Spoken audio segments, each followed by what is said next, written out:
हम पिछले कुछ दिनों से डिफरेंशियल प्राइवेसी के बारे में बात कर। तो मैंने सोचा क्यों ना कुछ examples real world use cases के उठाए जाएं ना डिफरेंशियल प्राइवेसी यूज हो रही। आइए इस वीडियो में उनके बारे में बात करते हैं। मेरे यूट्यूब चैनल पे आपका स्वागत है जिसमें आप रोज प्राइवेसी पे नया कंटेंट देखते हैं। आजकल हम डिफरेंशियल प्राइवेसी की बात कर रहे हैं और अब हम कुछ रियल वर्ल्ड यूज केसेस देखेंगे डिफरेंशियल प्राइवेसी। डिफरेंशियल प्राइवेसी क्या है, हम एक बार फिर बात कर लेते हैं।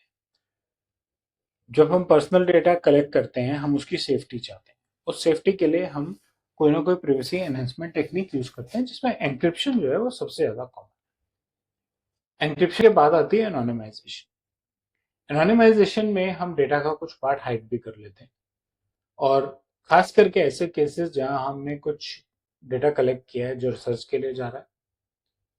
आइडिया ये है कि ग्रुप को रिसर्च इंफॉर्मेशन से मतलब है, ग्रुप को इंडिविजुअल की आइडेंटिटी से मतलब नहीं। तो उसमें हम डेटा को एनोनिमाइज कर देते हैं, यानी कि नाम, आधार नंबर, फोन नंबर वगैरह सब रिमूव कर देते हैं।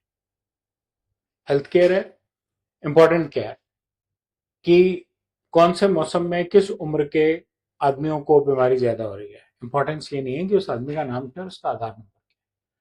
हम ये काम एनोनिमाइजेशन के थ्रू करते हैं और जैसा कि हम पिछले 2-3 दिन से बात कर रहे हैं, कभी कभी एनोनिमाइजेशन फेल हो जाती है।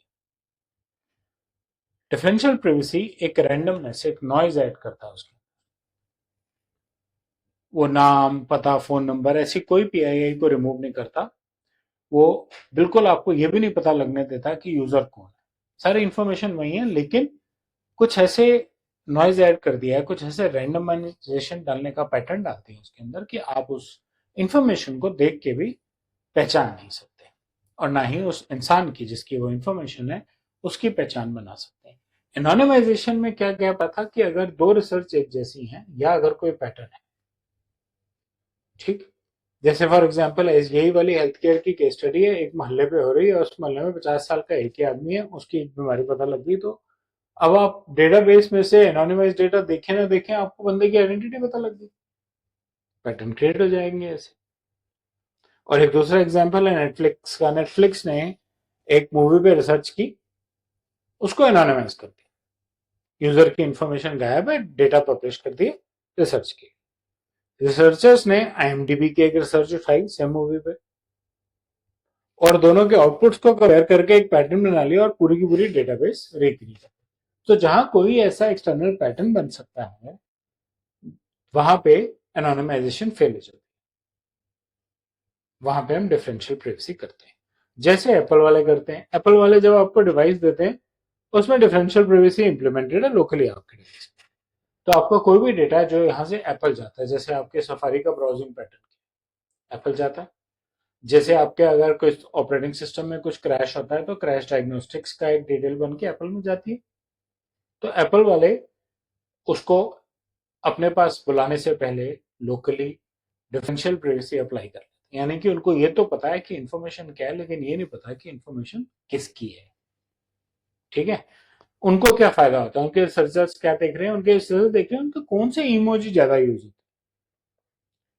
अगर उनका कोई पर्टिकुलर टाइप का इमोजी ज्यादा यूज होता है तो क्या सिमिलर और बनाए जा सकते हैं जिससे कि कस्टमर्स और कंफर्टेबल हो प्रोडक्ट को और सोल्यूशन को और यूज करें।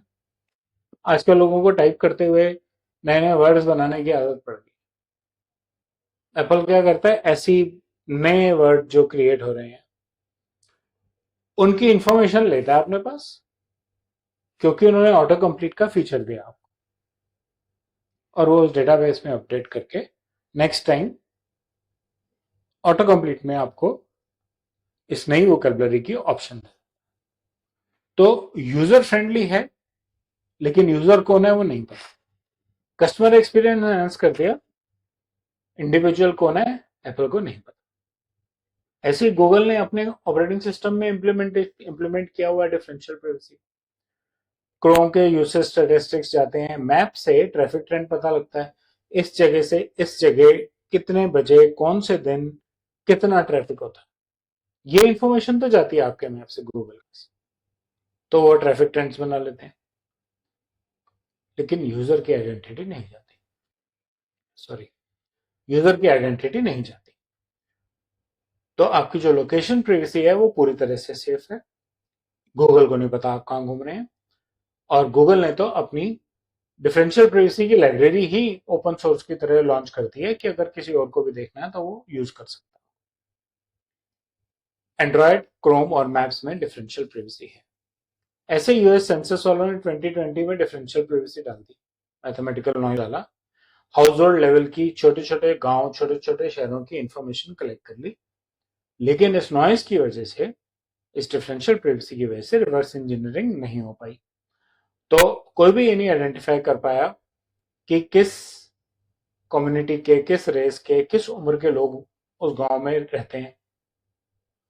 ग्रुप इंफॉर्मेशन मिल गई, 50 से 55 के 10,000 आदमी होंगे, लेकिन वो 10,000 आदमी हैं कौन, ये नहीं पता लग सकता, क्योंकि आप उनको उनका नाम पता नहीं देख पा रहे। कौन अकेला रहता है, कौन फैमिली के साथ रहता है, किसकी ग्रुप्स वल्नरेबल है जिन पे बाकी लोग अटैक कर सकते हैं। तो ऐसे जो वल्नरेबल ग्रुप हैं, जो डरे हुए रहते हैं, छोटे तबके के हैं, उनकी इंफॉर्मेशन किसी को नहीं मिलती, सेंसस की तरफ से तो नहीं मिलती, सेफ्टी और बढ़ जाती है। सो ये 3 बड़ी कंपनी हैं वर्ल्ड वाइड जो डिफरेंशियल प्राइवेसी यूज कर रही हैं और उसका फायदा उठा रही हैं। भारत के लिए डीपीडीपी एक्ट बात करते हैं। डीपीडीपी एक्ट कहता है कि प्राइवेसी बाय डिजाइन इंप्लीमेंट कीजिए, डिफरेंशियल प्राइवेसी से कॉम्पिटिटिव एडवांटेज लीजिए। कैसी कंपनीज? हेल्थ केयर, अपनी ऐप में डालिए, डेटा कलेक्ट कीजिए, आपको डेटा क्या आ रहा है उस बंदे की सारा दिन, शुगर क्या कैसी रहती है, किस बंदे की, वो जो 52 साल का है और मुंबई में रहता है, सीजीएम टूल के थ्रू, उसका नाम क्या है, वो कौन से घर में रहता है, आधार कार्ड क्या है, आपको कोई लेना देना नहीं। आधार की यूसेज सभी एप्स करती हैं। फिनटेक ऑर्गेनाइजेशंस के पास बहुत केवाईसी डेटा है, एडटेक के पास बहुत डेटा है, और इन सब ऑर्गेनाइजेशंस को चाहिए कि डिफरेंशियल प्राइवेसी पे अभी से काम करना शुरू कर दें, जिससे कि डीबीडीबी एक्ट लागू होने तक ये बिल्कुल रेडी हो और स्मूथली अपना काम कर सके। सो डिफरेंशियल प्राइवेसी के ये 3 क्रिटिकल एग्जांपल्स थे। मुझे उम्मीद है आपको मेरा कंटेंट अच्छा लगा होगा। पहले लाइक आइकन दबाएं, मेरे चैनल से सब्सक्राइब करें और अपना फीडबैक कमेंट सेक्शन में शेयर करें। धन्यवाद।